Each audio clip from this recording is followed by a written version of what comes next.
परिचय। वासु अपने परिवार के साथ शिविर में गया है।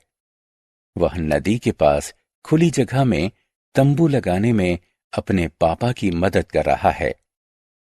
ऐसा करते समय वह महसूस करता है कि तंबू त्रिभुज जैसा दिखता है। इस अध्याय में आप समतल तथा ठोस आकृतियों के बारे में जानेंगे। आओ सीखें। समतल तथा ठोस आकृतियों को पहचानना।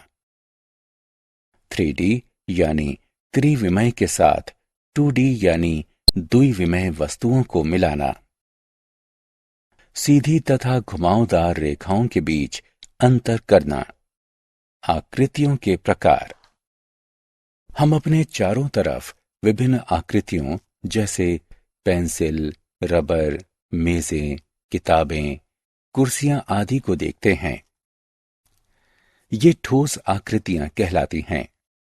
ऐसी आकृतियां जिन्हें हम कागज पर बनाते हैं, जैसे कि त्रिभुज, वर्ग, आयत, वृत्त आदि समतल आकृतियां कहलाती हैं। समतल आकृतियां 2D वस्तुएं भी कहलाती हैं। ठोस आकृतियों को 3D आकृतियां भी कहा जाता है।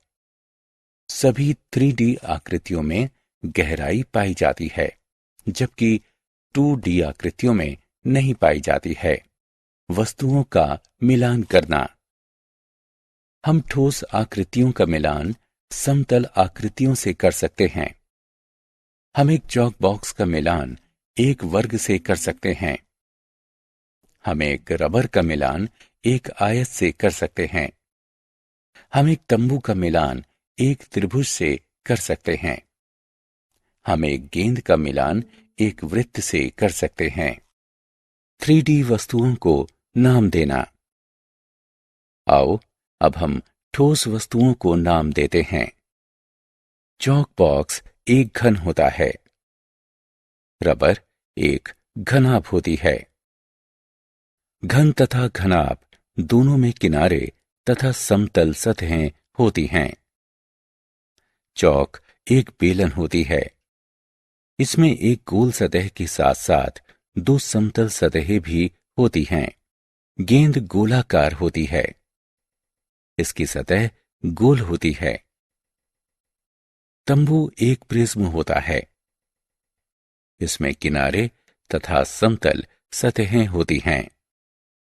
3D वस्तुओं की सहायता से 2D रेखा चित्र खींचना। आओ हम कागज पर 3D के रेखा चित्र खींचना सीखते हैं और देखते हैं कि हमें क्या प्राप्त होता है। कागज के एक टुकड़े पर एक चॉक बॉक्स को रखते हैं। इसके बाहरी किनारों पर रेखा खींचते हैं। चॉक बॉक्स को हटा देते हैं। अब आप कागज पर एक वर्ग बना हुआ देख सकते हैं। कागज पर एक रबर रखते हैं। उसके बाहरी किनारों पर रेखाएं खींचते हैं। अब रबर को हटा देते हैं। आप कागज पर एक आयत बना हुआ देख सकते हैं। एक चौक को एक कागज पर खड़ा करके रखिए तथा उसके बाहरी किनारों से कागज पर रेखा खींचिए। अब चौक को हटा दीजिए।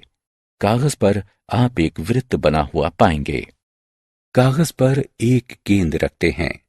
इसके बाहरी किनारों पर एक रेखा खींचते हैं।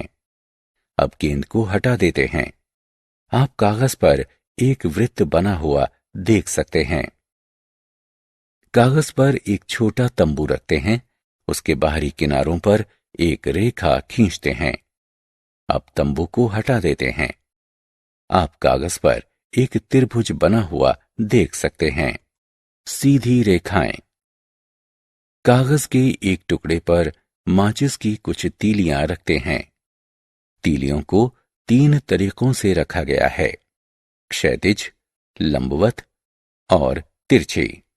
क्षैतिज तीलियां आड़ी रेखाएं बनाती हैं। लंबवत तीलियां खड़ी रेखाएं बनाती हैं। तिरछी तीलियां तिरछी रेखाएं बनाती हैं। सीधी रेखाएं खींचना। हम एक सीधी रेखा कैसे खींचते हैं? जी हां, एक रेखक की सहायता से हम सीधी रेखाएं खींच सकते हैं। एक किताब या पेंसिल बॉक्स के एक किनारे की सहायता से भी सीधी रेखाएं खींची जा सकती हैं। वक्रीय रेखाएं। जो रेखाएं सीधी नहीं होती हैं, उन्हें वक्रीय रेखाएं कहते हैं। एक कटा हुआ तरबूज वक्र होता है। पत्ती का किनारा वक्र होता है। हमने क्या चर्चा की? ठोस आकृतियां 3D आकृतियां कहलाती हैं। समतल आकृतियां 2D आकृतियां कहलाती हैं। रेखाएं खींचकर 3D आकृतियों का मिलान 2D आकृतियों से किया जा सकता है। घनाकार का मिलान वर्ग से, घनाभ का आयत से और वृत्त का गोले से मिलान किया जा सकता है।